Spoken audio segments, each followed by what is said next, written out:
Ready 1 2 3 start.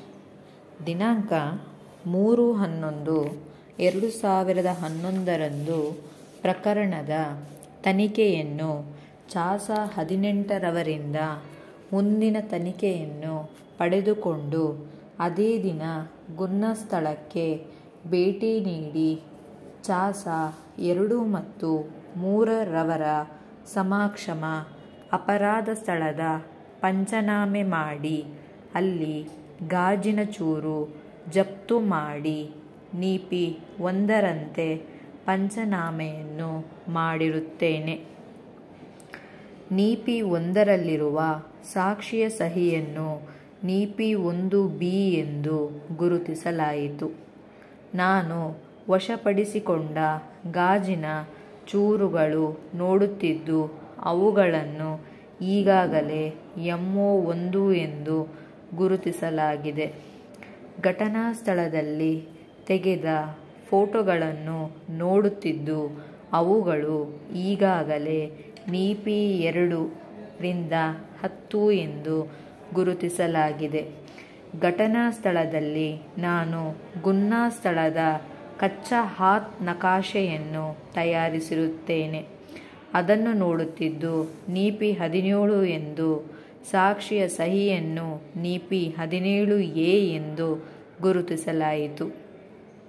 ಅದೇ ದಿನ 1ರಿಂದ 4ನೇ ಆರೋಪಿತರನ್ನು ದಸ್ತಗಿರಿ ಮಾಡಿ ಮಾನ್ಯ ನ್ಯಾಯಾಲಯಕ್ಕೆ ಹಾಜರು ಪಡಿಸಿರುತ್ತೇನೆ. ಅದೇ ದಿನ ಚಾಸ 4ರಿಂದ 17ರವರ ಹೇಳಿಕೆಗಳನ್ನು ಪಡೆದುಕೊಂಡಿರುತ್ತೇನೆ.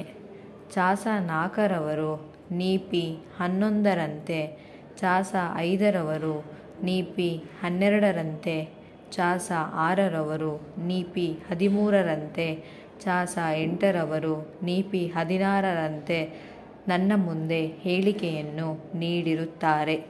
ದಿನಾಂಕ 3/11/2015 ಆಗಿನ ಠಾಣಾಧಿಕಾರಿಯಿಂದ ಮಾನ್ಯ ಸರ್ಕಾರಕ್ಕೆ ಅನುಮತಿ ಪಡೆದುಕೊಳ್ಳಲು ವಿನಂತಿ ಕೋರಿ ನಂತರ ತನಿಖೆ ಪೂರ್ಣಗೊಂಡಿದ್ದರಿಂದ ಆರೋಪಿತರ ವಿರುದ್ಧ ದೋಷಾರೋಪಣಾ ಪಟ್ಟಿಯನ್ನು ಸಲ್ಲಿಸಿರುತ್ತಾರೆ. ನಂತರ ದಿನಾಂಕ 7/10/2015 ಮಾನ್ಯ ಸರ್ಕಾರದಿಂದ ಅನುಮತಿ ನೀಡಲಾಗಿದ್ದು ಅದನ್ನು ನೋಡಿದರೆ ಗುರುತಿಸುತ್ತೇನೆ. ಅದನ್ನು ನೀಪಿ 18 ಎಂದು, ಸಾಕ್ಷಿಯ ಸಹಿಯನ್ನು ನೀಪಿ 18A ಎಂದು ಗುರುತಿಸಲಾಯಿತು. ನಾನು ದಸ್ತಗಿರಿ ಮಾಡಿದ ಆರೋಪಿತರನ್ನು ನೋಡಿದರೆ ಗುರುತಿಸುತ್ತೇನೆ. 2, 3, 5, 7, 9, 13, 14, 16ರಿಂದ 19, 20, 21, 23, 24, 26, 28ರಿಂದ 30, 33, 34, 37, 38, 39ನೇ ಆರೋಪಿತರು ಗೈರು ಹಾಜರಿದ್ದು ಅವರನ್ನು ಗುರುತಿಸಲು ಅವರ ಪರ ವಕೀಲರು ತಕರಾರು ಮಾಡಿರುವುದಿಲ್ಲ. ಮೇಯರ್ ಮತ್ತು ಉಪಮೇಯರ್ ರವರನ್ನು ಪ್ರಕರಣದಲ್ಲಿ ಸಾಕ್ಷಿದಾರರು ಎಂದು ಸೇರಿಸಿಲ್ಲ ಎಂದರೆ ನಿಜ. ಆರೋಪಿತರು ಯಾವುದೇ ಗುನ್ನೆ ಮಾಡದೇ ಇರುವುದರಿಂದ ಮೇಯರ್ ಮತ್ತು ಉಪಮೇಯರ್ ರವರನ್ನು ಸಾಕ್ಷಿದಾರರೆಂದು ಸೇರಿಸಿಲ್ಲ ಎಂದರೆ ಸರಿಯಲ್ಲ.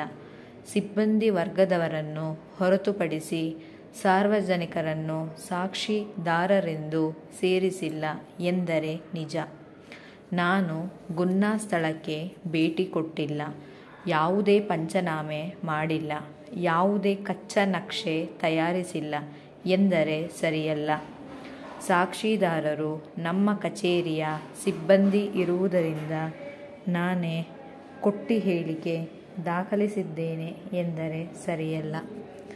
ಆರೋಪಿತರು ಯಾವುದೇ ಘಟನೆ ಮಾಡದೇ ಇದ್ದರೂ ಸುಳ್ಳು ದೋಷಾರೋಪಣಾ ಪಟ್ಟಿಯನ್ನು ಸಲ್ಲಿಸಿರುತ್ತೇನೆ ಎಂದರೆ ಸರಿಯಲ್ಲ. ಸರ್ಕಾರದಿಂದ ಯಾವುದೇ ಪರವಾನಗಿ ಪಡೆಯದೆ ಸುಳ್ಳು ದೋಷಾರೋಪಣಾ ಪಟ್ಟಿಯನ್ನು ಸಲ್ಲಿಸಿರುತ್ತೇನೆ ಎಂದರೆ ಸರಿಯಲ್ಲ. ನನಗೆ ಚಾಸ1ರವರ ಪರಿಚಯ ಇರುತ್ತದೆ. ನನಗೆ ಆರೋಪಿತರ ಪರಿಚಯ ಇರುತ್ತದೆ. ಚಾಸ1ರವರು ನಮ್ಮ ನೆರೆಮನೆಯವರಾಗಿದ್ದು, ಅವರ ಮನೆ ಬಿಟ್ಟು ಹೋದ ಮೇಲೆ ಆರೋಪಿತರ ಮನೆ ಹೋಗಿ ಬಾಡಿಗೆ ಇದ್ದರು.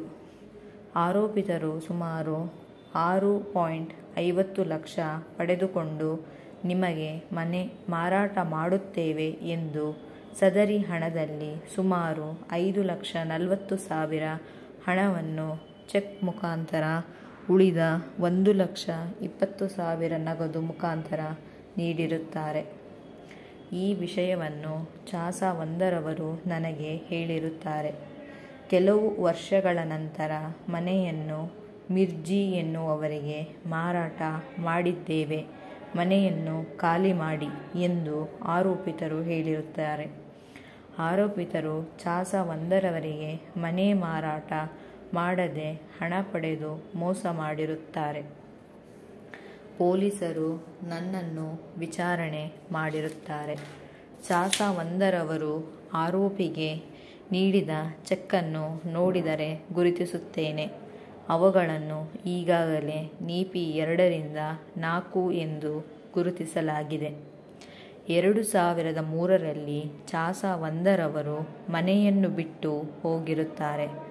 ಚಾಸ1ರವರು ಬಿಟ್ಟು ಹೋದ ನಂತರ ನಮಗೆ ಪರಿಚಯ ಇರುತ್ತಾರೆ. ನಾನು ಒಂದು ಬಾರಿ ಚಾಸ1ರವರ ಒಟ್ಟಿಗೆ ಸಿಂಡಿಕೇಟ್ ಬ್ಯಾಂಕ್ ಕ್ಲಬ್ ರಸ್ತೆಯ ಶಾಖೆಗೆ ಹೋಗಿರುತ್ತೇನೆ.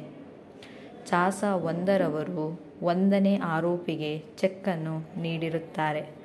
ನನಗೆ ಚಾಸ1 ಮತ್ತು ಆರೋಪಿತರ ಮಧ್ಯೆ ಇರುವ ವ್ಯವಹಾರದ ಬಗ್ಗೆ ವೈಯಕ್ತಿಕ ಮಾಹಿತಿ ಇಲ್ಲ ಎಂದರೆ ಸರಿಯಲ್ಲ. ಹಣವನ್ನು ಚೆಕ್ ಮುಖಾಂತರ ಮತ್ತು ನಗದು ಮುಖಾಂತರ ನೀಡಿದ್ದು ಮಾತ್ರ ಗೊತ್ತಿರುತ್ತದೆ. ಉಳಿದ ಬಗ್ಗೆ ಗೊತ್ತಿರುವುದಿಲ್ಲ. ಕರಾರು ಪತ್ರ ಆದ ಬಗ್ಗೆ ನನಗೆ ಗೊತ್ತಿರುವುದಿಲ್ಲ. ಆಸ್ತಿಯನ್ನು ಖರೀದಿ ಮಾಡುವ ಕುರಿತು ಕಾಗದ ಪತ್ರ ಆದ ಬಗ್ಗೆ ನನಗೆ ಗೊತ್ತಿರುವುದಿಲ್ಲ. ಆರೋಪಿತರ ಮನೆ 2 ಭಾಗದಲ್ಲಿ ಇದೆ ಎಂದರೆ ನಿಜ. ಕಾರ್ನರ್ ಫ್ಲ್ಯಾಟ್ದಲ್ಲಿ ಮನೆ ಕಟ್ಟಿದ್ದಾರೆ ಎಂದರೆ ನಿಜ. ಸದರಿ ಮನೆಯನ್ನು ಮುಖ್ಯ ರಸ್ತೆಯಲ್ಲಿ ಕಟ್ಟಿದ್ದಾರೆ ಎಂದರೆ ನಿಜ. ಸದರಿ ಟಿವಿ ಸೆಂಟರ್ ಏರಿಯಾದಲ್ಲಿ 1 ಗುಂಟೆ ಖುಲ್ಲಾ ಜಾಗಕ್ಕೆ 45ರಿಂದ 50 ಲಕ್ಷ ಕಿಮ್ಮತ್ತು ಎಂದರೆ ನಿಜ. ಸದರಿ 1 ಗುಂಟೆಯಲ್ಲಿ ಕಟ್ಟಿದ ಮನೆಗೆ ಕನಿಷ್ಠ 90 ಲಕ್ಷ ಕಿಮ್ಮತ್ತು ಆಗುತ್ತದೆ ಎಂದರೆ ನಿಜ. ಚಾಸ1ರವರು ಆರೋಪಿತರ ಮನೆಯಲ್ಲಿ ಬಾಡಿಗೆ ಇದ್ದರು ಎಂದರೆ ನಿಜ. ಚಾಸ1ರವರು ನಾಪತ್ತೆ ಆಗಿದ್ದಾರೆ ಎಂದರೆ ನಿಜ. ಆರೋಪಿತರಿಂದ ಚಾಸ1ರವರು ಆಗಾಗ ಪಡೆದುಕೊಂಡು ಹಣವನ್ನು ಮರಳಿ ನೀಡಲು ಚೆಕ್ ನೀಡಿದ್ದಾರೆ ಮತ್ತು ನಗದು ಹಣ ಕೊಟ್ಟಿದ್ದಾರೆ ಎಂದರೆ ನನಗೆ ಗೊತ್ತಿಲ್ಲ. ಚಾಸ1ರವರು ಸಾಕಷ್ಟು ಸಾಲ ಮಾಡಿದ್ದರು ಎಂದರೆ ಸರಿಯಲ್ಲ. ಸಾಲ ಮಾಡಿದ್ದರಿಂದ ಚಾಸ1ರವರು ನಾಪತ್ತೆ ಆಗಿದ್ದಾರೆ ಎಂದರೆ ಸರಿಯಲ್ಲ. ಚಾಸ1ರವರು ನಾಪತ್ತೆ ಆಗಿದ್ದಾರೆ ಎಂದು 1.5 ವರ್ಷದ ಹಿಂದೆ ಗೊತ್ತಾಗಿರುತ್ತದೆ. ಈ ಬಗ್ಗೆ ನಾನು ವಿಚಾರಣೆ ಮಾಡಿರುತ್ತೇನೆ, ಆದರೂ ಪತ್ತೆ ಆಗಿರುವುದಿಲ್ಲ. ನನ್ನ ತಾಯಿಯ ಹೆಸರು ಅನಿತಾ ಡ್ಯಾನಿಯಲ್ ಕುರಿ ಎಂದರೆ ನಿಜ. ನನ್ನ ತಾಯಿ ಮನೆ ಕಟ್ಟುವ ಸಲುವಾಗಿ 1ನೇ ಆರೋಪಿಗೆ 3 ಲಕ್ಷ ನೀಡಿದ್ದರು ಎಂದರೆ ನಿಜ. ಈ ವ್ಯವಹಾರದ ಕುರಿತು ನನ್ನ ತಾಯಿಗೆ ಚೆಕ್ ನೀಡಿದ್ದರು ಎಂದರೆ ನಿಜ. ಈ ಬಗ್ಗೆ ನನ್ನ ತಾಯಿ ಮತ್ತು 1ನೇ ಆರೋಪಿಯವರ ಮಧ್ಯೆ ಬಾಂಡ್ ಬರೆಯಲಾಗಿತ್ತು ಎಂದರೆ ನಿಜ. ಸದರಿ ಬಾಂಡ್ನಲ್ಲಿ 1ನೇ ಆರೋಪಿ ಹಣ ಮರಳಿಸುವಾಗ ಚೆಕ್ ಮುಖಾಂತರ ನನ್ನ ತಾಯಿಗೆ ನೀಡಬೇಕು ಎಂದು ಷರತ್ತು ಬರೆಯಲಾಗಿತ್ತು ಎಂದರೆ ನಿಜ. ಸದರಿ ಬಾಂಡ್ನಲ್ಲಿ ಚೆಕ್ ನಂಬರ್ ನಮೂದಿಸಿತ್ತು ಎಂದರೆ ನಿಜ. ಸದರಿ ಚೆಕ್ಕನ್ನು 1ನೇ ಆರೋಪಿಯವರು ನೀಡಿದ್ದರು ಎಂದರೆ ನಿಜ. ಒಂದನೇ ಆರೋಪಿ ಚೆಕ್ ಮುಖಾಂತರ ರು 1,00,000 ಮತ್ತು ರು 2,00,000 ನಗದು ಮುಖಾಂತರ ನೀಡಿ ಪಾವತಿ ಪಡೆದುಕೊಂಡಿದ್ದರು ಎಂದರೆ ಸರಿಯಲ್ಲ. ಒಂದನೇ ಆರೋಪಿ ನನ್ನ ತಾಯಿಗೆ ಸಂಪೂರ್ಣ ಹಣ ಮರಳಿಸಿದರೂ ನನ್ನ ತಾಯಿ ಒಂದನೇ ಆರೋಪಿಗೆ ಚೆಕ್ಕನ್ನು ವಾಪಸ್ ನೀಡಿಲ್ಲ ಎಂದರೆ ಸರಿಯಲ್ಲ.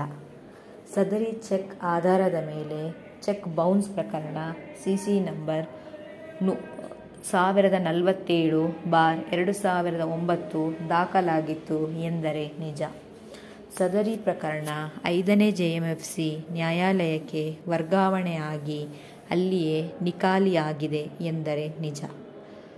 ಸದರಿ ಪ್ರಕರಣದಲ್ಲಿ ಒಂದನೇ ಆರೋಪಿಯನ್ನು ನಿರ್ದೋಷಿ ಎಂದು ಬಿಡುಗಡೆ ಮಾಡಿರುತ್ತಾರೆ ಎಂದರೆ ನಿಜ. ಸದರಿ ತೀರ್ಪಿನ ದೃಢೀಕೃತ ಪ್ರತಿಯನ್ನು ನಾನು ನೋಡುತ್ತಿದ್ದು ಅದನ್ನು ನೀಡಿ 1 ಎಂದು ಗುರುತಿಸಲಾಯಿತು. ಸದರಿ ಪ್ರಕರಣದಲ್ಲಿ ನಾನು ಮತ್ತು ನನ್ನ ತಾಯಿ ಸಾಕ್ಷಿ ನುಡಿದಿದ್ದೇವೆ ಎಂದರೆ ನಿಜ. ಸದರಿ ಪ್ರಕರಣ ನಮ್ಮ ವಿರುದ್ಧ ಆದೇಶ ಆಗಿದ್ದರಿಂದ ಈ ಪ್ರಕರಣದಲ್ಲಿ ನಾನು ಸುಳ್ಳು ಸಾಕ್ಷಿ ಹೇಳುತ್ತಿದ್ದೇನೆ ಎಂದರೆ ಸರಿಯಲ್ಲ. ಚಾಸ 1ರವರು ಸಾಲ ಮಾಡಿ ನಾಪತ್ತೆ ಆಗಿರುವ ವಿಷಯ ಗೊತ್ತಿದ್ದರೂ ನಾನು ಸುಳ್ಳು ಸಾಕ್ಷಿ ಹೇಳುತ್ತಿದ್ದೇನೆ ಎಂದರೆ ಸರಿಯಲ್ಲ.